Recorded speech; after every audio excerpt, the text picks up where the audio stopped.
ഞാനിത് ലൈവ് വരാൻ കാരണം തിരുവനന്തപുരം ഇൻ്റർനാഷണൽ എയർപോർട്ടിൻ്റെ ഇതാണ് പാസ്സാണ് ഈ കാണിക്കുന്നത്. അതിനകത്ത് നമ്മൾ ഒരു അരമണിക്കൂർ പോലും ആയില്ല. 9:50 കയറിയിട്ട് 10 തിരിച്ച് 10:04 തിരിച്ചിറങ്ങിയപ്പോൾ അവർ 50 രൂപ വെച്ച് വാങ്ങിക്കുകയാണ്. പ്രവാസികൾ ഗൾഫിൽ പോയിട്ട് കോടിക്കണക്കിന് രൂപയും കൊണ്ടുവരുന്ന പ്രവാസികളൊന്നുമല്ല. വളരെ ദയനീയാവസ്ഥയിലും മരുഭൂമിയിലും അവിടെ ഇവിടെയൊക്കെ കിടന്ന് കഷ്ടപ്പെട്ട് വരുന്ന പ്രവാസിയാണ്.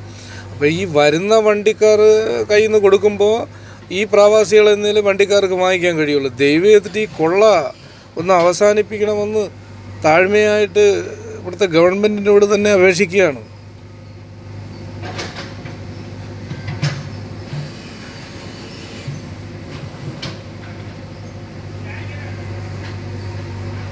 ഞാൻ ഈ ബില്ല് കൃത്യമായിട്ട് ഇതിലിടുന്നുണ്ട്, നിങ്ങൾക്കിത് കാണാൻ പറ്റും. എന്തായിരുന്നാലും ഇത് വല്ലാത്തൊരു കഷ്ടമാണ് ഈ ചെയ്യുന്നത്, വളരെ കഷ്ടമാണ്.